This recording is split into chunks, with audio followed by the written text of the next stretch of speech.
ഇന്ന് നമ്മൾ വായിച്ചു ധ്യാനിക്കുക സങ്കീർത്തനങ്ങൾ 31, 32 അധ്യായങ്ങളാണ്. അധ്യായം 31.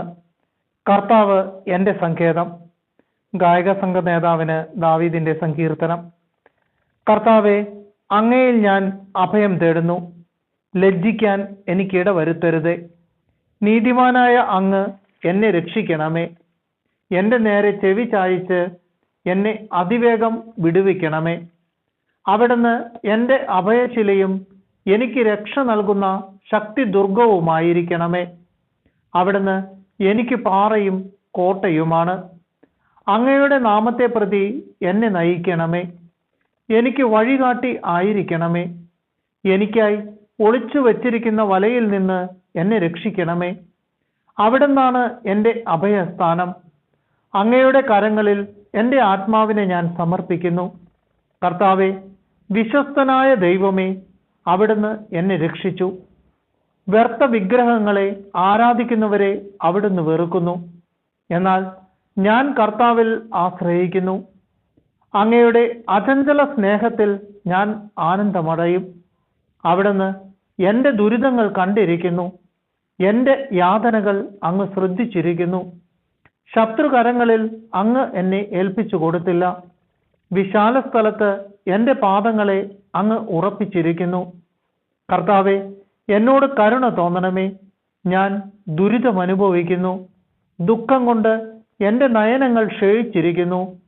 എൻ്റെ ജീവനും ശരീരവും തളർന്നിരിക്കുന്നു. എൻ്റെ ആയുസ് ദുഃഖത്തിലും എൻ്റെ വത്സരങ്ങൾ നെടുവീർപ്പിലും കടന്നു പോകുന്നു. ദുരിതം കൊണ്ട് എൻ്റെ ശക്തി ക്ഷയിക്കുന്നു. എൻ്റെ അസ്ഥി ദ്രവിച്ചു പോകുന്നു. ശത്രുക്കൾക്ക് ഞാൻ പരിഹാസപാത്രമായി. അയൽക്കാർക്ക് ഞാൻ ഭീകരസത്വമാണ്. പരിചയക്കാർ എന്നെ കണ്ടു നടുങ്ങുന്നു. തെരുവിൽ എന്നെ കാണുന്നവർ ഓടിയകലുന്നു. മൃതനെ പോലെ ഞാൻ വിസ്മൃതനായിരിക്കുന്നു. ഞാൻ ഉടഞ്ഞു ചിതറിയ പാത്രം പോലെയായി തീർന്നു. പലരും മന്ത്രിക്കുന്നത് ഞാൻ കേൾക്കുന്നു. ചുറ്റും ഭീഷണി തന്നെ. എനിക്കെതിരെ അവർ ഒന്നു ചേർന്ന് ഗൂഢാലോചന നടത്തുന്നു. എൻ്റെ ജീവൻ അപഹരിക്കാൻ അവർ ആലോചിക്കുന്നു. കർത്താവെ, ഞാൻ അങ്ങയിൽ ആശ്രയിക്കുന്നു. അങ്ങാണ് എൻ്റെ ദൈവമെന്ന് ഞാൻ പ്രഖ്യാപിക്കുന്നു.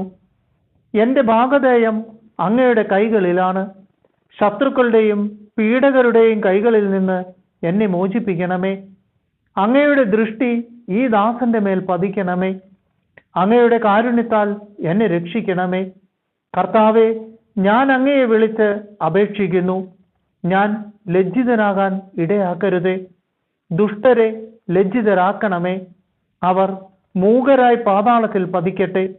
അസത്യം പറയുന്ന അധരങ്ങൾ മൂകമാകട്ടെ. അവർ അഹന്തയോടും അവജ്ഞയോടും കൂടെ നീതിമാന്മാർക്കെതിരെ സംസാരിക്കുന്നു. കർത്താവെ, അങ്ങയുടെ അനുഗ്രഹങ്ങൾ എത്ര വിപുലമാണ്. തൻ്റെ ഭക്തർക്കു വേണ്ടി അവിടുന്ന് അവ ഒരുക്കി വച്ചിരിക്കുന്നു. അങ്ങയിൽ അഭയം തേടുന്നവർക്ക് അവ പരസ്യമായി നൽകുന്നു. അങ്ങ് അവരെ മനുഷ്യരുടെ ഗൂഢാലോചനയിൽ നിന്ന് രക്ഷിക്കാൻ അങ്ങയുടെ സാന്നിധ്യത്തിന്റെ മറവിൽ ഒളിപ്പിച്ചു. നിന്ദാവചനങ്ങൾ ഏൽക്കാതെ അങ്ങയുടെ കൂടാരത്തിൽ അവരെ മറച്ചുവെച്ചു. കർത്താവ് വാഴ്ത്തപ്പെടട്ടെ. ആക്രമിക്കപ്പെട്ട നഗരത്തിൽ എന്ന പോലെ ഞാൻ അസ്വസ്ഥനായിരുന്നു. അവിടുന്ന് വിസ്മയകരമാം വിധം എന്നോട് കാരുണ്യം കാണിച്ചു. അങ്ങയുടെ ദൃഷ്ടിയിൽ നിന്ന് ഞാൻ പുറന്തള്ളപ്പെട്ടു എന്ന് എൻ്റെ പരിഭ്രമത്തിൽ ഞാൻ പറഞ്ഞുപോയി. എന്നാൽ ഞാൻ സഹായത്തിന് യാചിച്ചപ്പോൾ അവിടുന്ന് എൻ്റെ അപേക്ഷ കേട്ടു.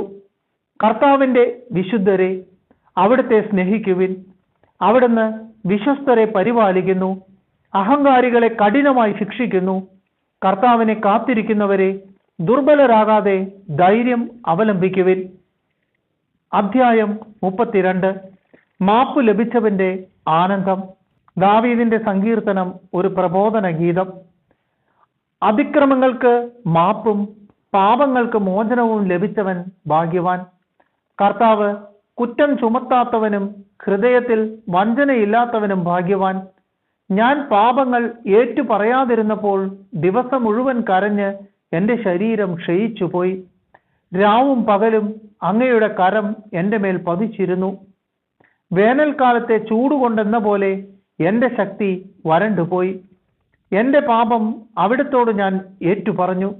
എൻ്റെ അകൃത്യം ഞാൻ മറച്ചുവെച്ചില്ല. എൻ്റെ അതിക്രമങ്ങൾ കർത്താവിനോട് ഞാൻ ഏറ്റുപറയും എന്ന് ഞാൻ പറഞ്ഞു. അപ്പോൾ എൻ്റെ പാപം അവിടുന്ന് ക്ഷമിച്ചു. ആകയാൽ ദൈവഭക്തർ ആപത്തിൽ അവിടുത്തോട് പ്രാർത്ഥിക്കട്ടെ.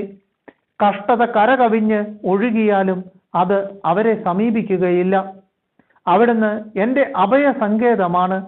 അനർത്ഥങ്ങളിൽ നിന്ന് അവിടുന്ന് എന്നെ രക്ഷിക്കുന്നു. രക്ഷ കൊണ്ട് എന്നെ പൊതിയുന്നു. ഞാൻ നിന്നെ ഉപദേശിക്കാം, നീ നടക്കേണ്ട വഴി കാണിച്ചു തരാം. ഞാൻ നിന്റെ മേൽ ദൃഷ്ടിയുറപ്പിച്ച് നിന്നെ ഉപദേശിക്കാം. നീ കുതിരയെയും കോവർ കഴുതയെയും പോലെ ബുദ്ധിയില്ലാത്തവനാകരുത്. കടിഞ്ഞാൺ കൊണ്ട് നിയന്ത്രിച്ചില്ലെങ്കിൽ അവ നിന്റെ വരുതിയിൽ നിൽക്കുകയില്ല. ദുഷ്ടർ അനുഭവിക്കേണ്ട വേദനകൾ വളരെയാണ്. കർത്താവിൽ ആശ്രയിക്കുന്നവനെ അവിടുത്തെ സ്നേഹം വലയം ചെയ്യും. നീതിമാന്മാരെ കർത്താവിൽ ആനന്ദിക്കുവിൻ. പരമാർത്ഥ ഹൃദയരെ ആഹ്ലാദിച്ച് ആർത്തു വിളിക്കുവിൻ.